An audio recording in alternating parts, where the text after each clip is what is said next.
Welcome, friends, to the Someone Gets Me podcast. I am your host, Dianne A, and I am so delighted that you're here. This podcast was created because I believe there is a visionary leader inside each one of us who is waiting to be seen.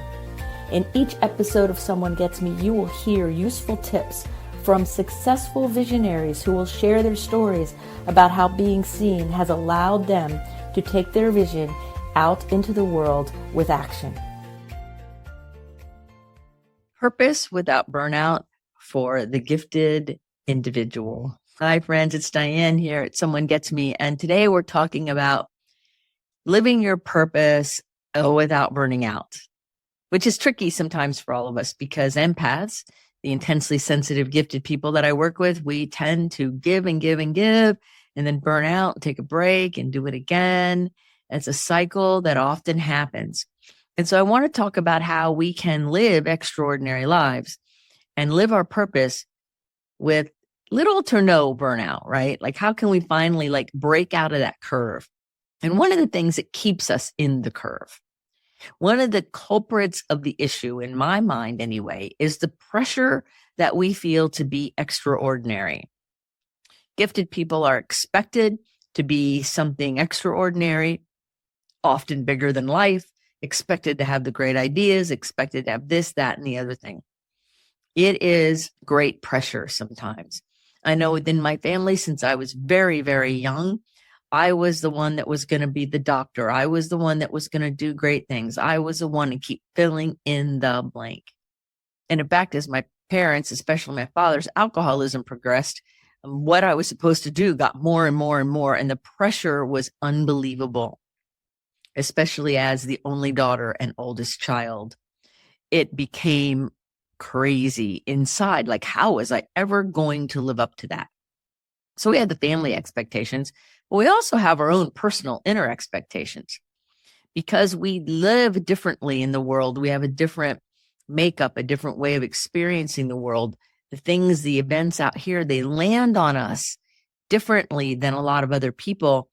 And sometimes we absorb that pressure to be something more, bigger, whatever, than maybe we feel led to do.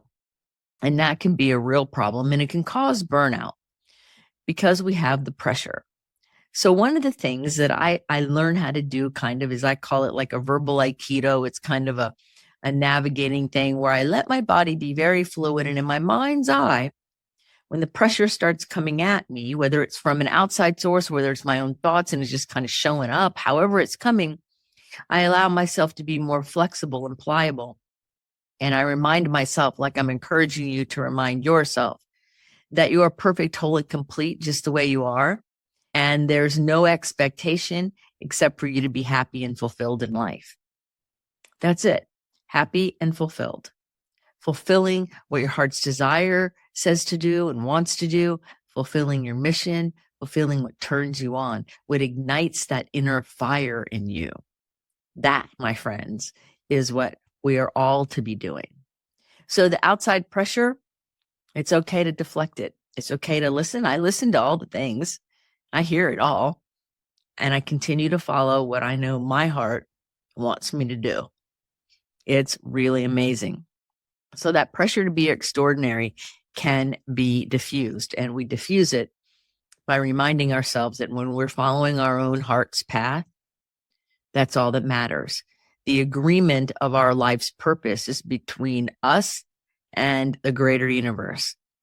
No other person was involved or is involved in that decision of how we do it.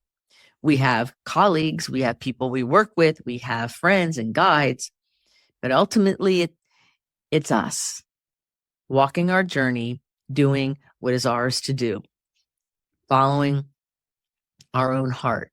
And I think that's the real extraordinary thing. But you don't always have to go around being superhuman, because we're gifted, our lives can be harder. And we might have a lot of great things going on for us, but we're not superhuman. We're not bionic.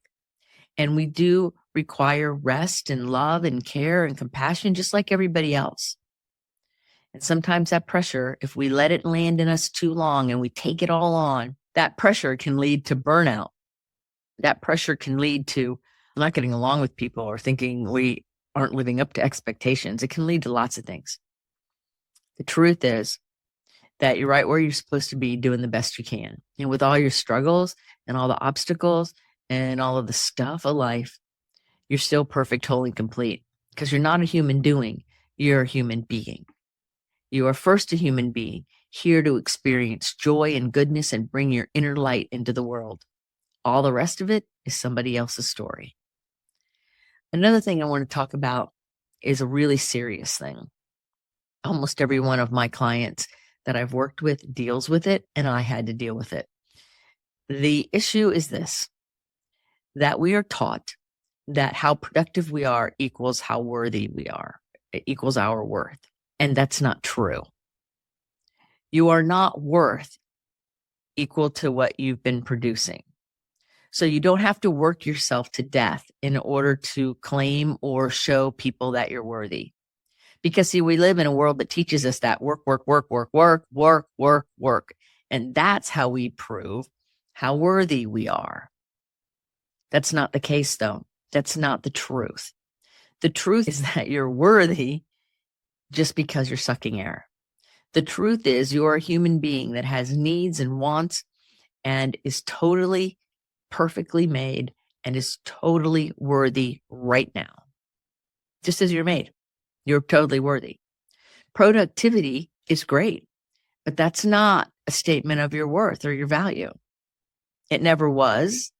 We all kind of believe that because we were trained from that. The more and more the industrial age took on and work happened and we can work faster and harder as gifted people, and we started to take on that. In fact, I have a client right this very moment out there in the world, and she, bless her heart, really is working on this, thinking that, she has to keep selling, keep working, and keep going to her own health detriment. Because in the back of her mind, she's proving that she's got worth. Now, her current day self knows she has worth, but the healing hasn't happened yet of healing that wounded child within who still believes that she has to keep pushing in order to have worth.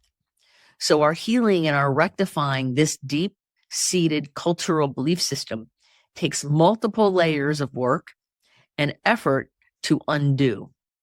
So if you're one of those people who is focused on having to be productive in order to prove you're worthy, give me a call. I'll be glad to help you. Set up a get to know you call. I will help you through it. I've had to do it myself. I remember when I was younger and everything was about how productive I could be. And I was really productive. And you know what? As I healed this whole thing that the productivity didn't have anything to do with my worth, they're two separate things, I'm still just as productive, maybe even more, because I'm not wasting energy trying to prove to myself or others that I have any value or worth in the world. So that whole idea that how productive we are equals how worthy we are is unhealthy, and it's also totally not true. So as I said, if you're struggling with it, get to know you call, contact me, email me something. I will help you with it because it's a very serious thing. And I really want people to realize that we are free of that idea. The old Egyptians, you are only as worthy as the amount of bricks you made yesterday. Well beyond that in human consciousness. We're well beyond that, though sometimes I look around and wonder. So realize that your productivity is independent of your worth, and your worth is independent of your productivity. You're inherently valuable because you're sucking air. That's it. Another thing I want to talk about is that our purpose and our lives do not have to be harsh or have a lot of static in them. You have the right to a life that is gentle, that is compassionate, that is kind and loving. And so often, again, we live in a world that often trains us that things have to be hard and harsh, pain, no gain, and all these things. And in some areas, in isolated situations, all those things are true. But I think the higher truth is that we deserve to have a gentle life, a calm life, a peaceful life. We all deserve to feel joy in our lives and to feel fulfilled in a deep, meaningful way. Like, when you get quiet and you meditate and you breathe in, You feel a different kind of gentleness and calm than you do when you're frenetically run, run, run, run, run. So I think it's extremely important that we realize that as gifted people, as people that have high sensitivities in different areas, that we realize that the pressures that are put on us because we have these high sensitivities are not going to always help us. In fact, I think a lot of times they hold us back, that we don't have to be superhuman. It's okay. It's okay to not have to feel like we're on an assembly line of life and we have to keep producing in order to prove that we have a place on earth. We don't have to do that anymore. And it's totally okay for you to live a sustainable purpose, to live by your heart's desire, to know that you have a right to a calm, peaceful, gentle life. Those are all okay. Because when we allow ourselves to get off track, when we're distracted by the seduction of the lights and sounds and expectations and inner dialogue and all of those things that come at us, when we let that happen, we get off track. And for a while, we may forget. We may forget that we are inherently worthy because we're sucking air, and start to strive and push and cause stress-related illness, cause anxiety and stress of all kinds. You can be productive to the level that serves you and serves others, and that's independent of your worth. Your worth and your value is inherent in who you are as a human being. How you let that shine through your life's experience, through living your heart's desire, that's up to you. It's independent of your productivity. You follow? Are you following me here? Because I think so often, those of us who are gifted have a lot of pressure to be better than life, bigger than life. I mean, I've had people tell me, well, you can do it. You're smart. And I'm like, well, I might be able to, but that doesn't mean I'm called to do it, right? I don't know. What do you think? I mean, sometimes I think that when we live by that way of the popular world around, that to me can sometimes be just overwhelming in and of itself, all the input. When we really quiet it all down and settle down, the truth is we're very productive as people and we have a great deal of worth.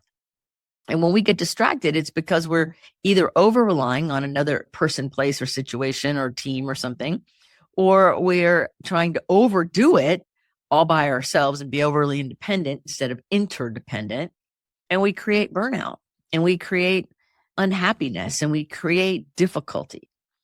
When really our purpose for being alive is to be able to have a gentle, joyful, beautiful life that has productivity in it, that has a flavor of kindness and love, where we can come from a place of who we're meant to be with authenticity and integrity.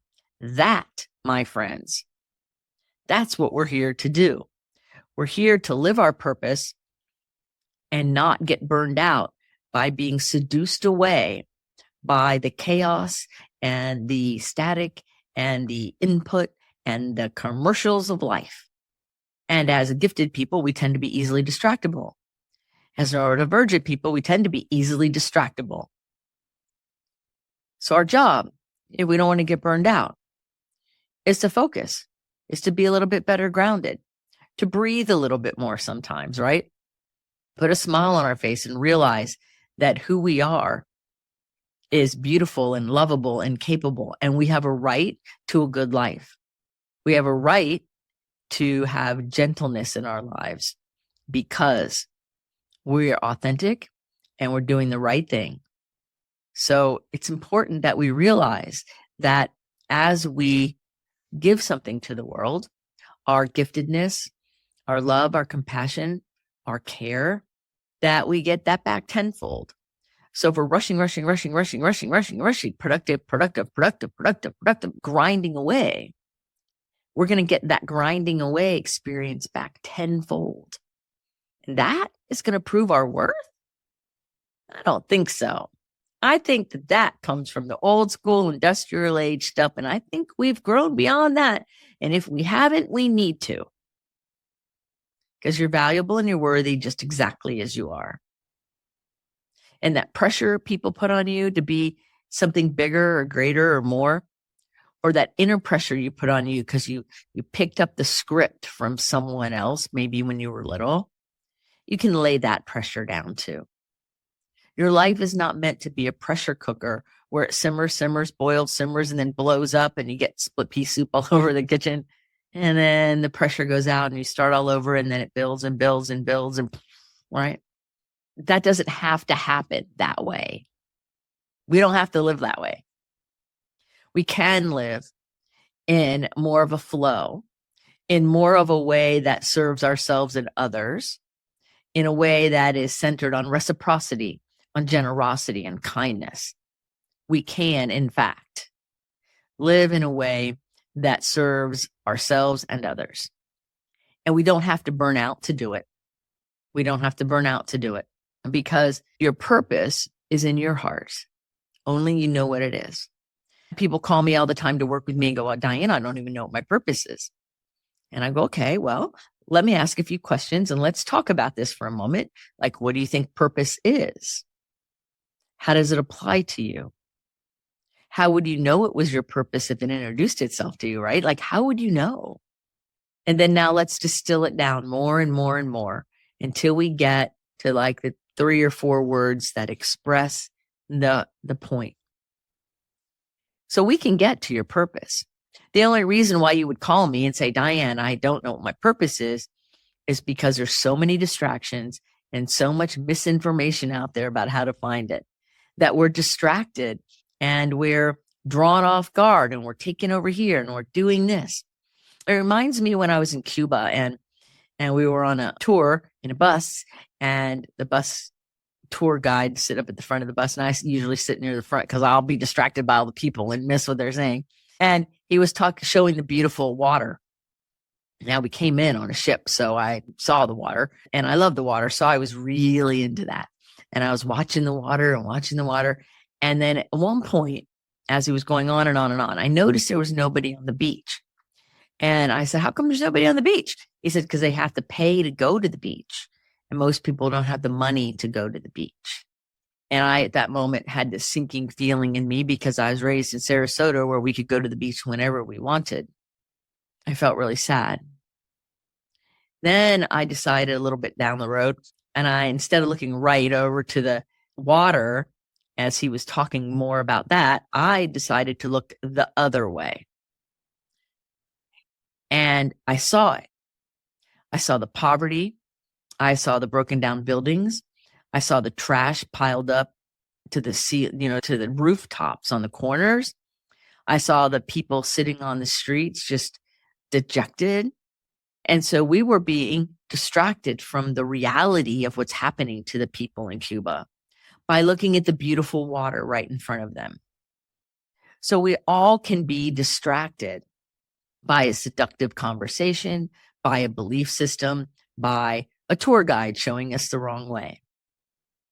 So we only see what we're looking at, right? And so that tour guide had an agenda to show us one thing, and everybody was doing that thing. But I kept, what else is there? What else is there? My gifted curiosity helped me see the more. So you can live your purpose, and you can be free of the pressure, and you can be productive without all of this dictating what you perceive as your own worth, because they're separate, right? And you can live your purpose in peace, doing your thing. Because when you're doing what you love and you're following your heart, then life becomes more full of ease, not easy necessarily, but having an ease, a flow, a grace, a kindness. Your walk is a little bit better. You sit a little better. You sleep a little better. You wake up every morning with a little bit more gratitude. And when you go to bed, you smile because the day was a good day. So friends, I wish for you a good day of living your purpose, free of burnout, free of stress, distraction, worry, fear, knowing that who you are and where you are is right on time, perfectly. I often ask myself, like, what am I doing? And I'm like, I'm right on time. You're not too young or too old. You're right on time to live your purpose, to have a beautiful life, to free yourself of the prison of the idea that your productivity equals your worth. You can be free of all of that stuff. So if you want help, as always, you can call me, but I think you kind of know what to do. And I think, we have to realize that there's a familiar pain in staying stuck. And so most people call me when they're stuck. They have to work through the familiar pain of being stuck. And it goes like this. I don't like what's going on, but I'm familiar with it. I know the rules here, and I don't know what the new is going to look like. So I'll just stay right here. Thank you very much. That's not going to work in the long run. And it only adds to more pain and more disconnection. So it takes a lot of guts and a lot of faith and a lot of tenacity to free ourselves from the trance of the belief systems from the generations past, or even the trance of the belief system from the stuff people taught us that we don't even know where it came from. It takes a lot of grit and courage to take a stand for who you really are in your authentic self.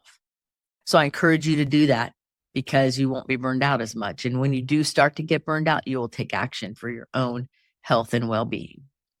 I hope this has served you always. As always, if you have any topic suggestions, put them in the comments. If you want to contact me, you can get a call with me at any time. All you have to do is set it up, and I will show up here on Zoom with you. So remember to put your face to the sun so those shadows fall behind you, because you are a rock star and you are here on purpose with a very mighty purpose. So go out there and live your purpose without burning out all the time. Until the next episode of Someone Gets Me. Thank you for listening. I trust you gained some valuable inspiration and information. Please join me and other visionaries in the Someone Gets Me Facebook group. Or for more information on my services and additional episode's, visit someonegetsme.com. Again, thanks for listening.